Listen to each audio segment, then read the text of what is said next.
आणि त्यात एक मोठी बातमी समोर येते आहे। खासदार संजय राऊत सांगोला दौऱ्यावरती आहेत आणि सांगोला तालुक्यातील महूद इथं त्यांची आज दुपारी सभा होणार आहे। उबाठा गटाचे उमेदवार दीपक साळुंखे यांच्या प्रचारार्थ संजय राऊत हे सभा घेणार आहेत।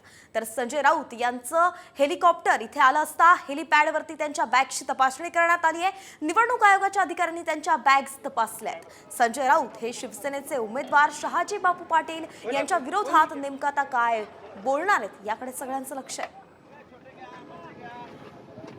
ही दृश्य आपण पाहतोय, सांगोल्यातली ही संपूर्ण दृश्य आहेत। जेव्हा संजय राऊत सभेसाठी दाखल झाले तेव्हा त्यांच्या बॅग्सची तपासणी करण्यात आली।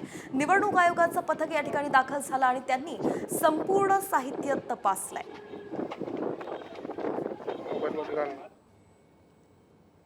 आणि त्यात एक मोठी बातमी समोर येते आहे। खासदार संजय राऊत सांगोला दौऱ्यावरती आहेत आणि सांगोला तालुक्यातील महूद इथं त्यांची आज दुपारी सभा होणार आहे। उबाठा गटाचे उमेदवार दीपक साळुंखे यांच्या प्रचारार्थ संजय राऊत हे सभा घेणार आहेत।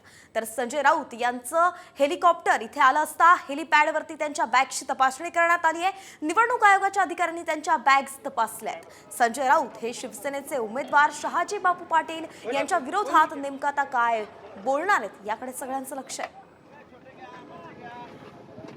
ही दृश्य आपण पाहतोय, सांगोल्यातली ही संपूर्ण दृश्य आहेत। जेव्हा संजय राऊत सभेसाठी दाखल झाले तेव्हा त्यांच्या बॅग्सची तपासणी करण्यात आली। निवडणूक आयोगाचं पथक या ठिकाणी दाखल झालं आणि त्यांनी संपूर्ण साहित्य तपासलंय।